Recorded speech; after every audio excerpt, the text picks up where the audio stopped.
Hey there, welcome back to Ask Amy. I have a question today from James. James says, I've been really up in my head lately, going around the spiral, so to speak. First was a bunch of made up stories about my health problem, which was figured out after visiting the doctors. This moved into the thinking about my thinking, which led to thinking of how to put down my thinking, to more thinking and thinking about thinking. It's pretty much spot on. That's kind of how it goes. Even when it seems like it's thinking about a real problem, it's still kind of exactly what you're saying, James. Thinking about thinking about thinking. When I get to the point of feeling bad, I just kind of give up. Then I eventually start to feel better and jump straight back down the rabbit hole. So that, I'm going to interrupt James's question, by the way, and kind of speak to it throughout, because it's a long question, but there's a lot of great stuff in here. That's good to see, right? I mean, I get it that from back here, your mind is saying, I'm stuck. I do this all the time. I get really stressed out. I'm thinking about thinking. It exhausts me. I let go. I feel better. And then I'm back in it. That, as a summary, as an abstraction, can look like a problem. But just really see what's going on there, James. Like, you're not making any of that happen. There's this swirl of thinking that you can more and more see as just that. And I know you do see it as that already when you do. But, you just keep seeing, oh, look at this. There's nothing for me in this. There's no solution in this. There's really nothing to be done in this. It's just this whole spiral of thinking. And yes, thankfully, it exhausts us. At some point, it just exhausts itself, really. And we start feeling better. Like attention just goes away from it, which is pretty amazing. And then attention can go back into it because there's a momentum there. But just keep seeing the totally impersonal nature of that. Like you are not doing that. It's just thought doing what it does. And sometimes it feels like it needs to be attended to, and that will happen as long as it happens. And sometimes it just lets go. And sometimes you say, hey, maybe this needs nothing from me. It's the same old repetitive, reflective stuff. Maybe I don't even have to look there. And that's where maybe those spirals last a little less long. Okay. So he says, some of the things you said in your recent podcast really jumped out at me. And he's referring to the, I think it's 319, the one where I say thought's not true or something like that. The one that really locked me in was I've always held on to the belief that if I keep listening to this conversation, meaning this, not the conversation in his head, but this conversation, one day it will all unfold. It was like a pretty big handhold. It was hope, but also kept me thinking some thoughts can be believed and that I'll get it one day. Not to say I'll drop out of this conversation, but it's changed the way I listen.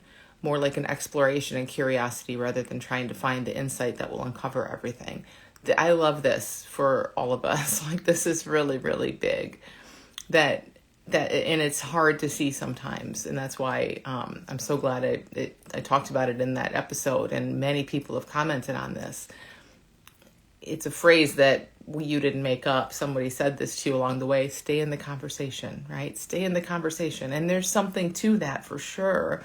We keep exploring and things keep showing up differently. We keep seeing more.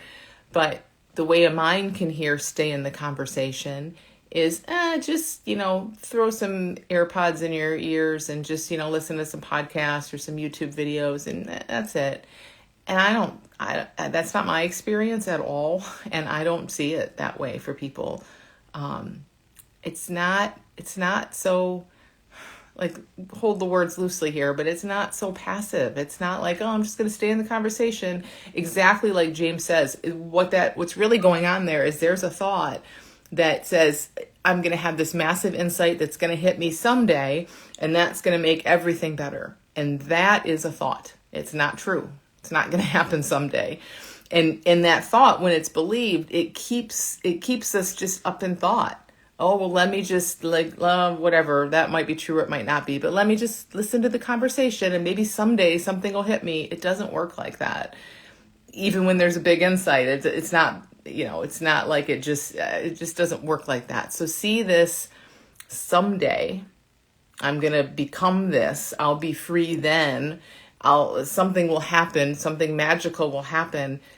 That is a thought. And instead of that, we can really start taking a little bit more of an active role, which means like really questioning stuff and really looking at what's going on. So here, for example, when James says, oh, I'm in this loop and then I get spit out and I feel a little better, then I'm back in it. Okay, that's the high level description of how it feels, but start getting like really granular with that, really curious in the moment. Like when you find yourself feeling tense in any way, what the heck's going on? Why am I believing this story?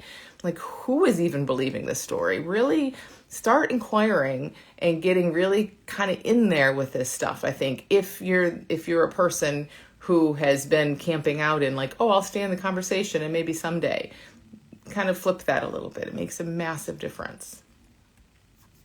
Okay, so James says, in saying that, I've been getting caught up with thought recently, and when I'm in a low mood, I see myself trying to work it out, which is typical. I've been wondering how much control we have to believe or not believe in thought, and I'd love to hear you speak to this. So first, about the working it out and that it's typical. I mean, that's what thought does, but really kind of see there's no you working it out. There's a bunch of thinking, and then there's more thinking, same thing, that says, I'm going to work this out. I'm going to figure out what's going on. I should really stop thinking so much. No, I really need to solve this problem. It's all the same stuff. It's all the exact same stuff. It's all just, and that's all there is. There's just more thinking and more thinking. So yeah, so I just want to point that out. You might see that, James, but I just want to point that out. There's nothing to work out and there's no one to work it out. That would just be more, now I'm working it out thinking, which is just more of the same. So your question in there, though, I've been wondering how much control we have to believe or not believe in thought. I mean, that's something for you to really inquire into. Who's here to have control? So that's the real question. We can say, okay, James, you check your control. If you have control, stop it. Like really simple, right? If you have control, stop doing this. Stop thinking so much. I'm guessing that's not going to be all that successful. So you might conclude, oh, wait, maybe there's no control, or I don't know. It doesn't seem like I have as much control. But the maybe better question, or the next question anyway, is like, who are we talking about here? Who is there to have control over something that we don't even know what it is, over thoughts and beliefs and what we believe? Like, where is the controller? Is that like an imaginary little guy that lives in our head? Does it live in your gut? Does it live in your heart? Like, where really? These are very important questions. Like, who and where and what is this apparent controller? And if it's a thing, it seems like we should know this. It seems like science would know this. Psychology would know this. If there's a controller somewhere that has say and how that might happen and what the limits are. And I'm pretty sure as it stands, there's no one knows anything about that. So just look for yourself and see, like, how would I even control something that just seems to spontaneously arise, including the belief, believing a thought, that the belief in it spontaneously arises, right? How would you control it? And where's the person, the James, the controller, that would do that? Is it in the body? Is it the old James, the future James? I don't know. You look at that kind of stuff and see. So he says, for example, I see thoughts arising, some I believe, exactly. I feel the tension or fear in those, and they eventually pass. They seem believed until they're not. Right. So just take the I out of that sentence and see how that looks. So you say, for example, I see thoughts arising. I don't know who that is, but I see thoughts arising. Some I believe. I feel the tension or the fear. I believe them until I don't believe them. If we just take the I out of that, thoughts arise. Some are believed, some are not believed. Tension arises, fear arises, tension and fear pass.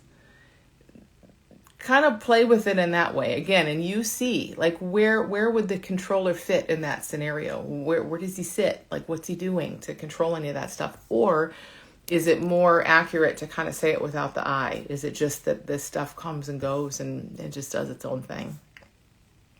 And I'm not saying how life is, by the way. That's kind of how it looks to me after quite a bit of actual investigation and looking, and that's ongoing. So you really kind of just do this for yourself and see. So he says, this time around, I feel like I watched this not from in thought that I'm aware of what's happening and I'm a little more disconnected. I feel like I can move my attention quite easily when I'm really tight and caught up, but I find it harder when I don't have that tension. The tension is almost like a cue to put thought down. Yeah, I get that. Like when I wake up, I feel okay, but will still scan my thoughts. I feel like this is just an automatic reaction at the moment. Yeah, that makes sense. I think it probably is. So again, if we take the I out of this, there's I do this, I do that, I can move my attention, I scan my thoughts. Is that really what's going on? And if so, who's the I we're talking about? Or is there waking up, scanning of thoughts, shifting of attention?